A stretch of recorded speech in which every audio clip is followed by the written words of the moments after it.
Hello everyone, I'm Nick from nextstepnick.com and today we're going to talk about Hippocampus. So this game primarily kind of deals with this idea of you being stuck in your own memories and remembering things, and sometimes that trauma manifesting as enemies and things like that. There's this whole intrigue in regard to your partner, who is described as your most vivid memory, so that's why you're kind of chasing her and trying to find her.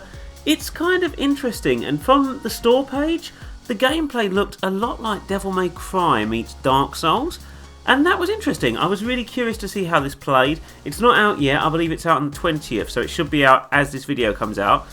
Here's the main starting trailer. We'll talk about this in a minute, but have a quick look. Tittle-tattle started to spread around because folks in his palace did not know me. I was seen as a stranger in their eyes, a threat. They started to look for information about my origins, and unfortunately, they found what had to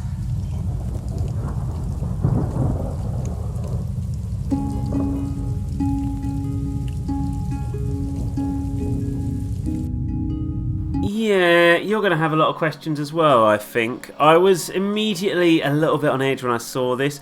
When the game actually started, this, sitting in a dark room that looks a bit like a cell, reminded me a lot of Dark Souls.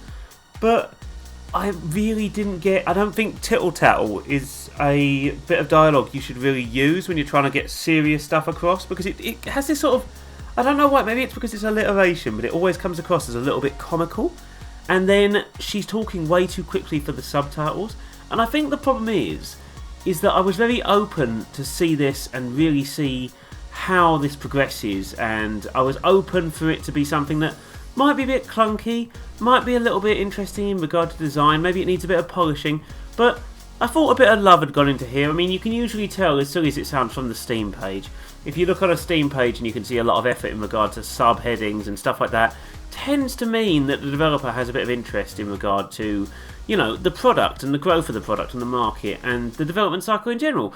But this is just, yeah, I was trying to be lenient with this and trying to be really understanding in regard to the processes, but it's just kind of weird. I don't think it's anywhere near the point where it should be released for people to buy.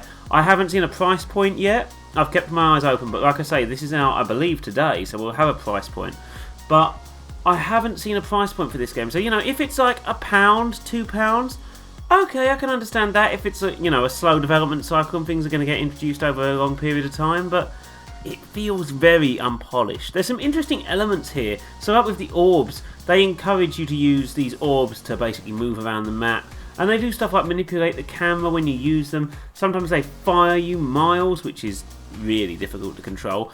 Other times they're used for puzzles and things like that, and it's kind of interesting. I don't mind it too much. I'm curious about how it would progress as the game progresses, but I feel like it lacks this polish all over. I mean, like just then, for example, you'd expect that orb to shoot out maybe like a really interesting scene there. No, it just kind of thump, and it just breaks this box. I mean, likewise with that green orb there, it was interesting. There's effort gone into this, I think. There is a certain degree of effort that's gone into this title, but it's so unrefined. I mean, the combat is really, really clunky. One of the major selling points for this is a unique health system. What that means is I'm summoning these weapons, but by summoning them, it's actually taking my health away. So if you see on the top left, that health bar there, it's a little bit confusing. You're taking damage not only from getting hit, but also from summoning the weapon in the first place. So you can get to the point where you're unarmed, there's no way of fighting, and you can't get your weapon out. And whenever you die, you immediately teleport to the start of the room. Not to a safe point where you can, gather your thoughts, practice a bit, and come back in again. Oh no, you teleport to the middle of the room. If there's enemies in it, well great, they'll literally be behind you. Good luck with that. Weapon-wise, you've got a couple of different selections. You've got your sword and your axe. Your axe is unbelievably slow. You might notice here as well that I've cut that guy's head off, but he's still fighting. But the sword is a bit more, it's quicker, but there's less damage, and it's just really clunky. It doesn't feel like it looks. It looks like this combat is quite fast-paced. It's not at all. You can hammer B to dodge out of the way, and it just won't work. Likewise with a lot of the puzzles, you'll be pressing the button to do a certain thing, or you'll jump into an orb, and it'll just shoot you off into the middle of nowhere. Sometimes you'll clip through the side of the map. Sometimes, it'll just shoot you here, there, and everywhere. Sometimes you'll end up on ledges you're not meant to be on. Other times you'll sort of teleport around the map to other places that you can't get down from. I mean, it just feels like there's something in here. I don't want to be too harsh because I feel like there's something in here. I mean, full disclosure, I was given this by the developer. This was actually sent to me as a code, but I've never let that kind of impact my reviews. I've always tried to be objective about games, and I've always tried to say exactly how it feels. And I don't know why, but something about this makes me think that maybe they've got a bit of care. Maybe there's something in here. I think it's the story. I think it's the story aspects. It just comes across like there's some kind of genuineness here, but the actual combat itself and the gameplay, it's just so badly executed, and that's the problem. I mean, here, you're meant to be using power attacks, but now when you activate your power mode, it immediately starts draining your health. So you can basically, like here, slowly kill yourself whilst doing this. You have to sort of dip in and out, and the game is nowhere near responsive enough for that to be able to happen. It's not like playing, Dark Souls 1 was a bit clunky, but you get used to it. It's nothing like that. You can be hammering the button and nothing is happening. You can be clicking on the right direction and you just won't swing. There's not really a block, so it's just a case of dodging, and the dodge doesn't always work. Sometimes enemies whiff attacks, other times they'll literally ignore what you're doing to them and just keep smashing you through. And it just becomes such a slugfest. I mean, here, for example, I'm just throwing myself at these guys again and again and again, and it was not fun. You get health back by mutilating enemies with the heavy attacks, but they've got a really weird range on them. Sometimes enemies will just sort of clip through them, so it just ends up it ends up frustrating. I mean, there, for example, I had to summon a sword because when the enemy hit me, my sword disappeared for some reason. And that meant that I lost basically all of my health, so I can't do the power-up attacks. So the only thing I can really do, my only option, is to just farm these enemies and mutilate them over and over and over again to get my health up, and it just wasn't fun. It just wasn't fun. I was not enjoying it at this point. I remember being, at the start of this game, saying, okay, the jump mechanics are a bit weird. Oh, okay, the combat is a bit different. I'm not sure if I like this or not. And I got to this point and I just thought, you know what? No, I'm not enjoying this at all. Like, part of the reason why I've left this clip in at this kind of length is because the way I see it, if I suffered through this, so do you. You have to as well, in order to sort of reaffirm the fact that I played it. Because you've got to think, whatever you're watching now is a small fraction of how much I've played of this, and it's just, I don't know. I don't know how this can be going out for sale soon. I mean, I can understand, like I say, that there is some deep thought behind this. There is like an interesting story, I think, behind this, and if the developer's first language is not English, then it's a really good attempt. I can understand there's a few mistakes here and there in regard to spelling, but that's acceptable, that's fine. And likewise in regard to bugs and issues like that, it's not a problem. But at the same time, in this box, for example, that shimmer effect is really damaging the optimization. You get a really bad frame rate here, and you can't do that. Like, those are the kind of things that really need to be polished. I can understand if maybe you've got a problem where, okay, you haven't got someone to be able to translate things clearly or proofread things clearly.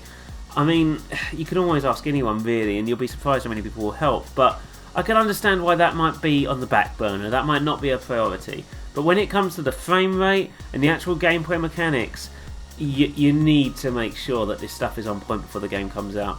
I mean, I can understand where you're coming from in regard to, okay, life is linked to your damage.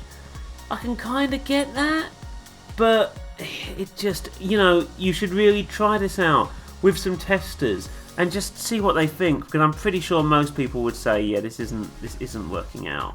I mean, here's another really good example. Later on in the game, you're fighting against faster enemies or enemies at the same time.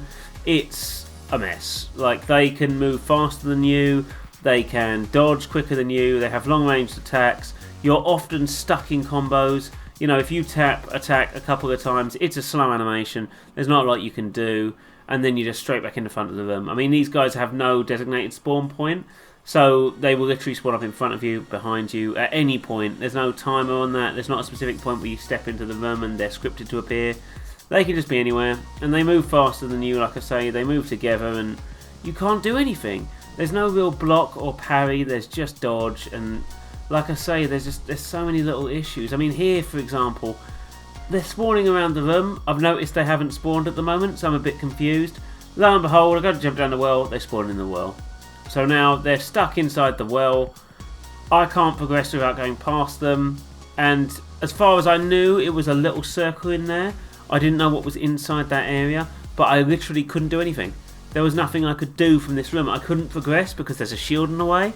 And so I end up jumping down, just thinking, right, well, I might as well throw myself in and die. And, you know, equip a weapon, and I thought this would be a case of maybe just a humorous clip for this specific review. But I jump in, oh, it's a massive well, and they're just stuck, hovering in the air, in the middle of it. So, and I have to go past them again to go back up. So, you know, it's stuff like this. You really need to test this stuff. You can't release stuff for a purchasable price when stuff like this is going wrong. And lo and behold, here's a load more. There's no real items to interact with, but here's a load more enemies to fight. I'm using the axe. I'm hammering dodge after one attack here, and it's just not very responsive. I don't know. You know, I was trying to get a few swings up to maybe equip another enemy with the swings, maybe get, you know, 2-for-1s with the hits. But you can't do that. It doesn't really work. You just end up getting completely destroyed, and it's just not fun. It's just not fun. You end up just frustrated and annoyed and tired, and I think that's the major problem. I mean, here I glitch into the side of the well and I can't move, so I can't do anything. And these kind of things, I mean, you know, I've got my head in my hands now as I'm talking, and I know this video is quite a long one, but I need to hammer this home. When it comes to game development, there are certain things that you are allowed to sort of forgo and say, yep, I will deal with this later. But the overarching experience itself, you have one shot with your target audience. I mean, Steam has a refund button now. You can refund these titles. This is my first experience with the game. I don't want to play anymore, and you sent me the code. Like, I appreciate it, but you can't do that. I mean, this artwork's a good example. I've got to admit, I thought, okay, and I laughed. But I can tell that you've put effort in here. I can tell that you care, and there's a certain degree of passion about the game itself. But you only get one shot with your audience. They will not continue to play something they don't enjoy. Your sales pitch is your first hour. You want to establish your gameplay, you want to establish your story to an extent, or at least set up a couple of bits like your antagonist and protagonist, but you also want to show what the gameplay loop is, get people hooked in. Don't railroad them through this really stressful journey of just unpolished stuff. Like, focus on the experience. You need to be able to say, you know, you're justifying a price here. Anyway, thank you very much for tuning in, guys. Please don't forget to like, share and subscribe if you've enjoyed this video, and hopefully I'll catch you again very soon.